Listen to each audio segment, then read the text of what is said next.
Welcome to my channel Disha institute. जैसा कि आपको मालूम है कि मैंने पूरा सीरीज चला हुआ है सैंपल पेपर का। ये 10th का केमिस्ट्री का सैंपल पेपर है जो मैं ऑलरेडी 6 से 7 क्वेश्चन प्रीवियस वीडियो में करा चुका हूं और आज मैं एक्स्ट्रा क्वेश्चन लेके आया हूं आपसे।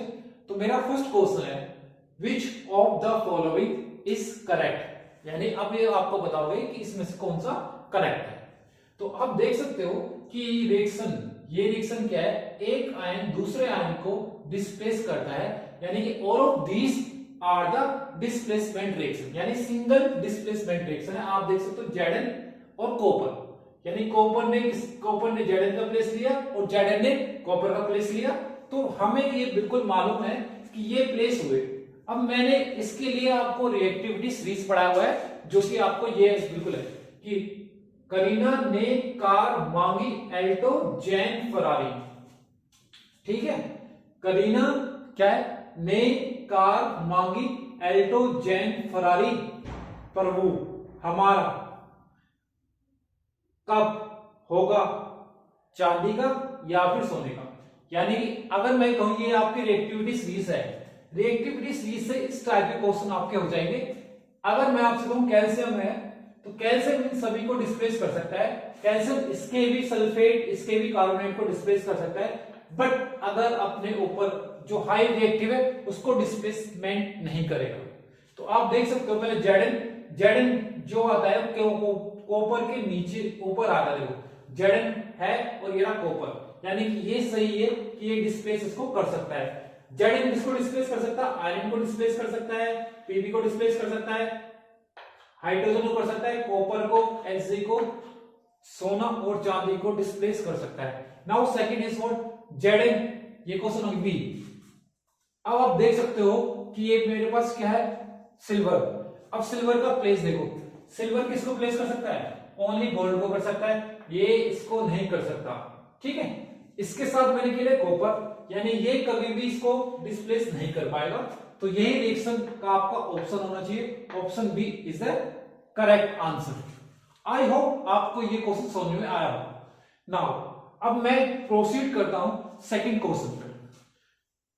मैंने आपको ये देखा है, ठीक है, कि what is the formula of rusting, यानी पहले आप देख लो कि रस्टिंग की कंडीशन क्या होती है, कि कब रस्टिंग हो सकता है। रस्टिंग एक स्लो रिएक्शन है, इसके लिए कंडीशन क्या है, आपका कोई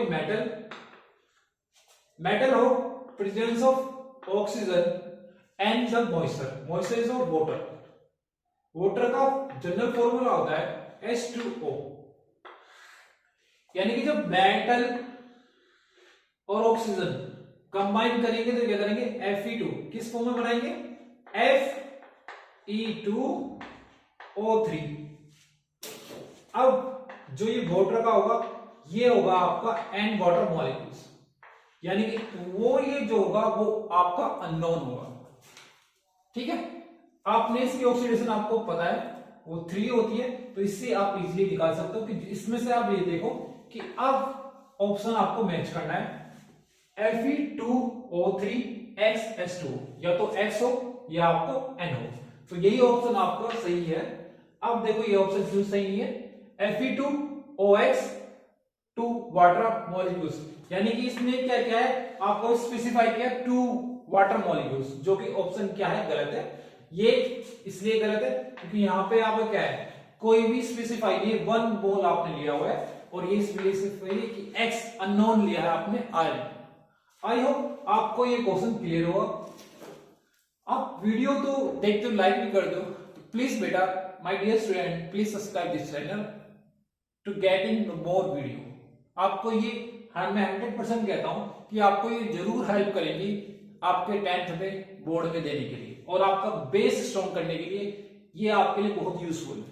अब नाउ नेक्स्ट क्वेश्चन पे प्रोसीड करते हैं, which is the correct order of the reactivity, यानी रिएक्टिविटी का जो ऑर्डर है वो हम किससे बताएंगे। मैंने इसका आपको ट्रिक बताया हुआ है, करीना ने कार मांगी एल्टो जैन फरारी, प्रभु हमारा कब होगा, कब किसका होगा, सोना और चांदी का। तो हम देखते हैं सबसे पहले पहला ऑप्शन आपको मैच करते हैं। देखो आप अब विजुअलिटी थोड़ा अच्छा हो रहा होगा। Mg, अब मैं सबसे पहले देखता हूं कि कॉपर का प्लेस आपका ये रहा, कॉपर का प्लेस। इसके बाद में कॉपर लिस्ट है, इसके ऊपर Fe है, इसके ऊपर Fe है, ठीक करेक्ट है अभी तक। अब देखते हैं Zn, इसके ऊपर क्या है Zn, ये देखो Zn। अब ये देखो कॉपर क्या लिस्ट है, और कॉपर के ऊपर क्या है Fe, यानी कि ये ऑप्शन गलत है आपका। ये होना क्या चाहिए, Fe ज्यादा होना चाहिए इससे, कॉपर से, तो ये काट दो ऑप्शन, ये आपका नहीं है। अब सेकंड ऑप्शन Mg देखो आपने, Mg ऊपर है, तो ऑप्शन क्या होना चाहिए था, Mg होना चाहिए था और देन Fe होना चाहिए था। Option B is what correct, sorry wrong. अब दाओ मैं आंसर सी की तरह प्रोसीड करता हूं।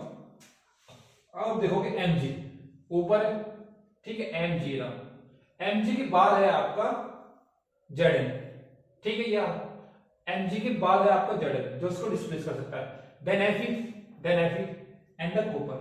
तो ये आपका सी बिल्कुल करेक्ट आंसर है। ओके, तो प्लीज टेक ए स्क्रीनशॉट। मैं इसके कुछ और क्वेश्चन जो काफी अच्छे क्वेश्चन है मैं आपको आज कराने वाला हूं। Please my dear student, please subscribe my channel to getting more video. Okay, तो टेक स्क्रीनशॉट नाउ। ये क्वेश्चन जो आप देख सकते हो, ये 3 मार्क्स में पूछा गया क्वेश्चन है, जो कि काफी इंपोर्टेंट क्वेश्चन है और इजी क्वेश्चन है। बस इसमें क्या लगेगा, आपका कॉन्सेप्ट लगेगा, यानी आपको देखना है क्वेश्चन, पहले सीख लीजिएगा क्वेश्चन क्या है, what is the question. The P Q R are the elements, ये क्या आपके कोई एलिमेंट्स है which is undergo the chemical reaction. ये किसमें हुआ, एक केमिकल रिएक्शन में अंडरगोज हुआ अकॉर्डिंग टू द फॉलोइंग। आपको भी 3 रिएक्शन दिए हैं, reaction 1, reaction 2 and the reaction 3। अब क्वेश्चन आपसे कह रहा है कि आंसर द फॉलोइंग क्वेश्चन, कि आपको इनको आंसर करना है। सबसे which of the following, which element is the most reactive and the which element is least active and the state of the type of reaction, यानी आपको टाइप बताना है कि कौन सा टाइप की रिएक्शन है। तो पहले हम आओ रिएक्शन से मिलते हैं। तो आपने रिएक्शन देखा P2O5, यानी किसी का ये ऑक्साइड है, किसी का ये क्या है, किसी मेटल का ऑक्साइड है। जब इससे कोई स्ट्रॉन्ग मेटल आया होगा रिएक्टिविटी सीरीज में, तभी ने इसको डिस्प्लेस किया होगा। यानी कि मैं अब देख सकता हूं clearly seen the Q R किससे ज्यादा रिएक्टिव है, Pc। ओके, और इस रिएक्शन का नाम क्या है, देखो डिस्प्लेसमेंट रिएक्शन है। इसने Q ने रिप्लेस किया P को, और P गैस के रिप्लेस पे Q के रिप्लेस पे। तो नाउ अब मैंने जाना कि इस रिएक्शन का नाम है displacement reaction, displacement reaction. Second reaction में मैं ये देख सकता हूं कि RSO4 यानी किसी का ये सल्फेट है। अब नाउ Q ने इसे डिस्प्लेस किया है, तो मैं फिर से ये बात कहूंगा कि P आपका इसमें है, R और Q की मैं बात करता हूं, मैं कहूंगा Q इस ये भी से किससे ज्यादा है, रिएक्टिव है आपका R। यानी कि अब मैं ये देख सकता हूं कि नाउ थर्ड रिएक्शन, यानी कि P डिस्प्लेस करता है R को, यानी कि P आपका ज्यादा रिएक्टिव है कंपेयर टू R। अब मुझे एक चीज मिल गया, वो ये कि Q सबसे ज्यादा रिएक्टिव है, यानी कि सबसे ज्यादा रिएक्टिव कौन है, आपका Q है। Q के बाद में अब आप देख सकते हो कि Q के बाद में क्या है, P। Q के बाद में क्या है, P, और P से बाद में क्या है, R। यानी कि R में एक बात कॉमन है, R ने किसी को भी डिस्प्लेस नहीं किया है। आप देख सकते हो कि Q ने डिस्प्लेस किया P को, और इस Q ने डिस्प्लेस किया R को, और इस P ने डिस्प्लेस किया R को। तो मैं कह सकता हूं कि सबसे ज्यादा डिस्प्लेस कौन कर रहा है, Q। तो one of the most element जो होगा, मोस्ट एक्टिव होगा, वो होगा आपका Q। आप ये कहोगे कि Q is a more reactive element, यानी 1 मार्क्स आपको मिल गया, 1 marks. Now second question, which element is least reactive. आप देख सकते हो कि Q ने भी किया, P ने भी किया, बट R ने नहीं किया, R ने नहीं किया। तो आप ये कह सकते हो कि ये जो क्वेश्चन का आंसर है वो आपका 1 मार्क्स आपको यहाँ मिल गया। We get 1 more marks. Okay, now अब मैं देखता हूं कि इसमें भी डिस्प्लेस हुआ है, इसमें भी डिस्प्लेस हुआ है। अब इस रिएक्शन का भी नाम क्या है? Displacement reaction. इस रिएक्शन का भी नाम क्या है? Displacement reaction. यानी कि इसका भी नाम क्या है? डिस्प्लेसमेंट। इसका भी नाम क्या है? डिस्प्लेसमेंट। तो मैं ये बता सकता हूं कि जो तीनों रिएक्शन है ये है डिस्प्लेसमेंट रिएक्शन। तो मैं कह सकता हूं इस रिएक्शन का नाम है डिस्प्लेसमेंट रिएक्शन। तो इस टाइप से आप इजी अब ये देखो क्वेश्चन कितना इजी था कि 1 से 2 मिनट में आप इस क्वेश्चन को इजीली कर सकते हो। बस आपको ये क्वेश्चन ये लग रहा है कि it's very difficult, but it's not a difficult. आप इजी वर्डों में ये रिएक्टिविटी सीरीज के ऊपर क्वेश्चन है, सिंपल एक डिस्प्लेसमेंट की रिएक्शन है जिसको देखकर बच्चे को फियर होता है। अब आप इजीली कर सकते हो। ओके, आई होप आपको क्वेश्चन समझ में आया हो। तो मैं इससे ना टाइम को वेस्ट करते हुए और क्वेश्चन आपको कराता हूं, ठीक है? तो my dear student, please take one screenshot and फिर से मिलते हैं, प्रोसीड करते हैं। ओके,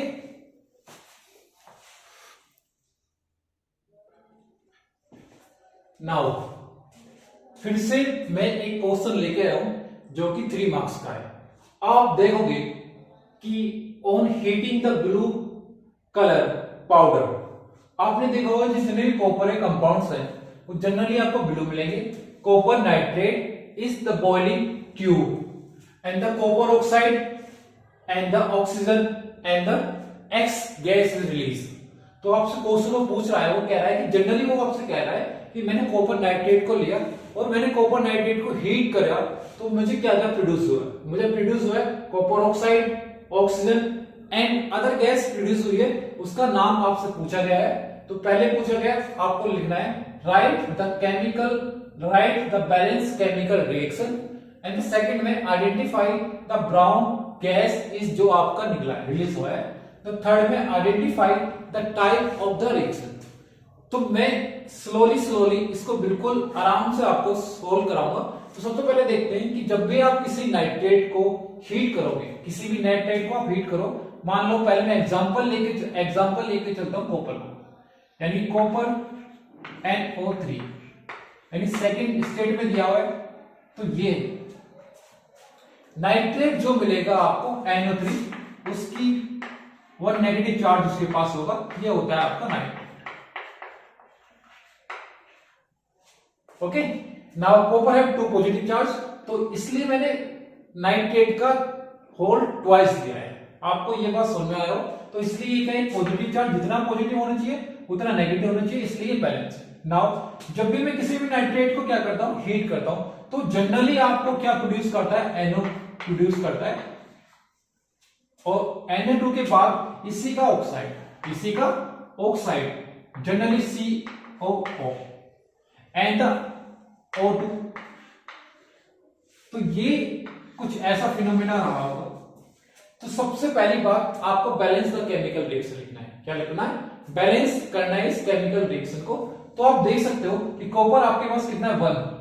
तो कॉपर आपके पास 1 है। आपने देखा कि मेरे पास ऑक्सीजन कितने टोटल, आप ऑक्सीजन देखो 2, 3 एंड 5, यानी कि अब ऑक्सीजन कितने आपके पास? 6 है, यानी कि oxygen is not a balance. The second condition मैं आप देखता हूं nitrogen, here is what nitrogen 2 nitrogen और here is what 1 नाइट्रोजन। तो सबसे पहले मैं किसको बैलेंस करूंगा? नाइट्रोजन को। सबसे पहले मैं किसको बैलेंस करूंगा? नाइट्रोजन को। यानी कि या तो मुझे ट्वाइस होना चाहिए या फिर मेरे को यहाँ पे ये नाइट्रोजन आपका बैलेंस होना चाहिए, जो कि बैलेंस नहीं है। अगर बैलेंस करना है तो आपने देखा, मान लो मैं इसमें 2 की मल्टीप्लाई करता हूं। मान लो लेट अस कंसीडर मैंने 2 का मल्टीप्लाई किया, तो मुझे नाइट्रोजन कितना चाहिए? नाइट्रोजन मुझे 4 चाहिए, तो मैंने 4 का मल्टीप्लाई किया। अब आपको चेक करना है कि ये बैलेंस है या नहीं है। आपको काउंट करना है ऑक्सीजन कितने? 6।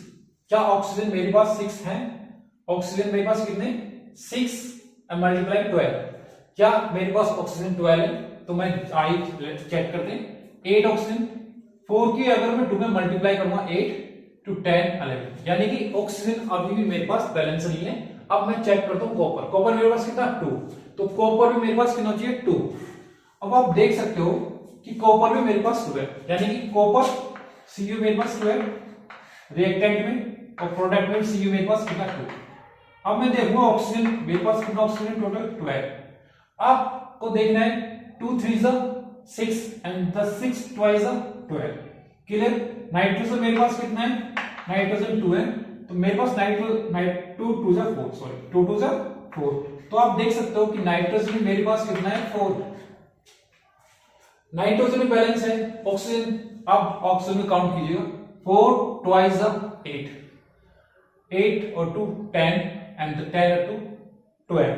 अब मेरे पास ये ऑक्सीजन भी कितना है 12, यानी ये रिएक्शन मेरे पास एक बैलेंस केमिकल रिएक्शन है, तो आपका 1 मार्क्स आपको यहां पे मिल जाता है, 1 मार्क्स।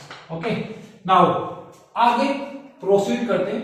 आपसे पूछता है कि वो जो ब्राउन गैस है वो कौन सी ली है। हम आप देख सकते हैं कि वो जो हुआ है NO2, यानी नाइट्रोजन डाइऑक्साइड आपका प्रोड्यूस हुआ है, तो इसमें आपका आंसर आएगा NO2। अब पूछता है तीसरे क्वेश्चन में आपसे पूछा गया है identify the type of the reaction. आपको पता है जब एक रिएक्टेंट 2 से ज्यादा प्रोडक्ट में प्रोड्यूस कर जाए या ब्रेक डाउन हो जाए, which kind of reaction is decomposition reaction. तो आप बोलोगे कि एग्जांपल है डीकंपोजिशन रिएक्शन। किसका एग्जांपल है, डीकंपोजिशन रिएक्शन। तो इस टाइप से आप इजीली 3 मार्क्स ऑब्टेन कर सकते हो। तो आज मैंने आपको काफी कुछ बता चुका हूं इस लेक्चर में, तो आप जल्दी से इसको रफ कीजिएगा, एक स्क्रीनशॉट लीजिए।